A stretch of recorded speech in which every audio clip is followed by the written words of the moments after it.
All that what going on, the letter of the day today is W, you know. And you know what is that for? World Read Aloud Day, boy. We partners at Hodder Education, together with the Ministry of Education. They're having a little reading business now, you know, literacy is everything. So today, I'm reading a story for you today.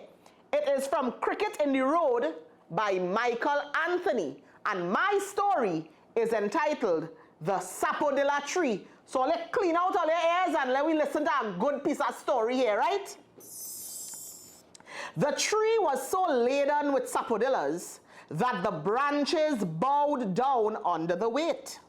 The fruits were large and brown and tempting, and with little imagination, you could see the rich syrup just settling there under the skin.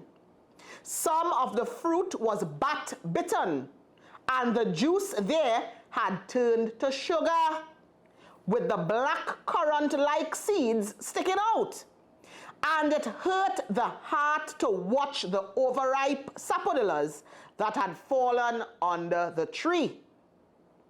But nothing could be done about that, for the real trouble with the sapodilla tree was that it grew just outside Mr. Farfan's window. And Mr. Farfan was no humble giver. In fact, he was the biggest no man we ever knew. However, pleadingly, you asked for a sapodilla, it was always no, no, no with Mr. Farfan. And then he would wonder why the young generation was growing up so lawless and greedy, and how in his day a child would never be asking for sapodillas. And when he was in a bad spirit and we were a little stubborn, he would pull out the big stick from behind the door and have us running, screaming down the road. Winky and I decided not to ask Mr. Farfan for any sapodillas anymore. I said I would let him stay there and rot with his old sapodillas. Winky said so too. But I was surprised when one day Winky came home panting, his hat full of ripe sapodillas.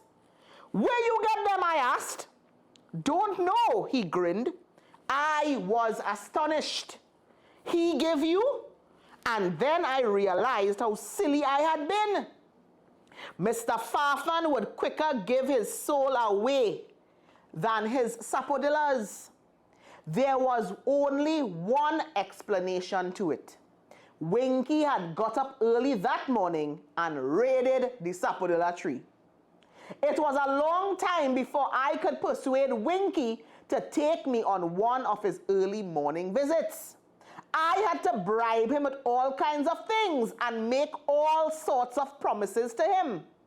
Eventually, he gave in for my brand new top. Still, he was very nervous about taking me along.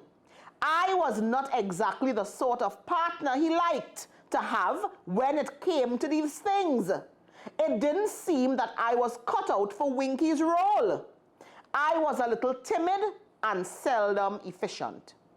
Not so Winky. He would have raided anything at the shortest notice. And he would be so composed you wouldn't think anyone objected. All right, he said, sizing up the top I offered him and seeming to weigh things on his mind. All right, we'll go. But for Christ's sake, take things easy. If you make Farfan catch us, it's sure jail. The morning was just right when we went. Not too dark, not too bright. Everything was as still as a cemetery. Winky was to climb and pick the sapodillas, and I was to remain under the tree catching and putting them in the bag. That was all. I felt a little disappointed that there was nothing heroic about it. Winky sent down the first one, and it slipped through my fingers and burst on the ground. I could hear him fuming in the branches above. What is one sapoti? I cried, hurt. You'll know, he said softly but acidly, Make them fall and wake up Farfan and you'll know.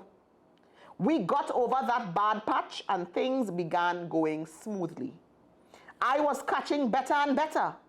I was even catching some like an expert with one hand. Whenever Winky saw me doing that, he turned a very sour eye upon me. But we were getting through fine, and soon our bag was almost full of sapodillas. I told Winky so. He said, okay, let me send down these last few quick. Catch them good, eh? And then all at once, he seemed to stiffen and grow pale up in that tree. I was taken aback. I called up at him, what happened, boy? He looked at me and then looking towards the house with all fear over his face, his mouth formed the word, Farfan, Farfan. Pell-mell, I raced down the road. The day had cleared when I decided to take a walk back. I was worried. I had been sitting at home all the time waiting for Winky. I was waiting to hear the whole epic. Of course, I knew he wouldn't be caught, but I wanted to hear just how he got away. Almost every day, Winky added a new chapter of heroism to his life. But it was not so much what he did, but the way he told it to you. I always felt that Winky would grow up to write thrillers someday. He had such a way of telling things. Although you might have been there when it happened, it was always a new joy to hear Winky relate the event. And I knew this would turn out to be a real masterpiece. That was why I waited so anxiously for him to come. But he was a long time coming. The minutes turned to hours and the day dawned full. And still, he had reached yet. And then it came to me. It came to my head as clear as crystal. As soon as I had fled and Mr. Farfan had come outside, Winky had jumped down from the tree, took up the bag, and dashed up, not down, the road. The cheat!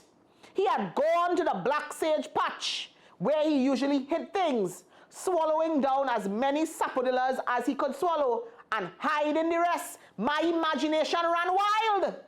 So I got up, not worried anymore. I wasn't worried. I was now angry.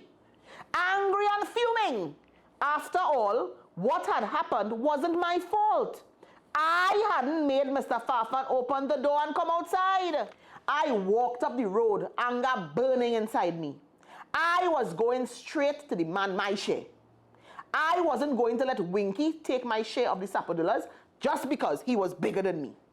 Mr. Farfan's door was open when I passed before the house. Timidly, I glanced in.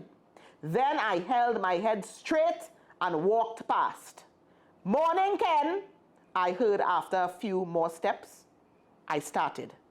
As I looked, there under the sapodilla tree was Mr. Farfan, his stick in his hand and the bag of sapodillas before him. He was looking across at me and smiling. You would like a few sapodillas? He dipped his hands into the bag.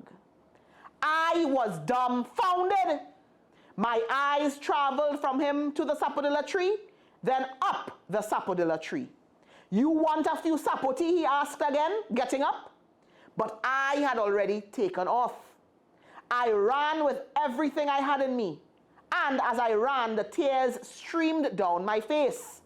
I didn't know why I was crying. Perhaps it was because of the way Winky looked at me from up in the branches that melted my heart. And I remembered Mr. Farfan's big stick. The thought of it made me weak, and I had to stop running and walk the rest of the way home. But I couldn't get Winky out of my mind.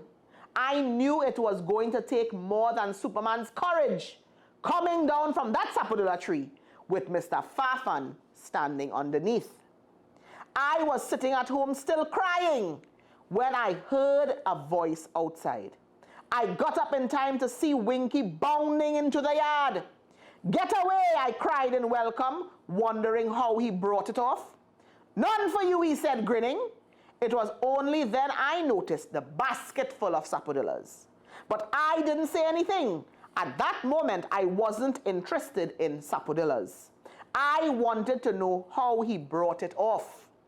He didn't catch you, I asked. Catch me for what? And then he burst out laughing. He said, the man call you and you run? I looked at him puzzled.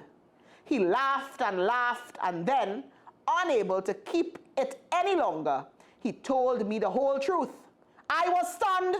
Until now, not even the slightest suspicion had dawned on my mind that Winky had been continually making a fool of me, that lately he and Mr. Farfan were the best of friends. Crick-crack, monkey breaky back, for peace a Pomarak.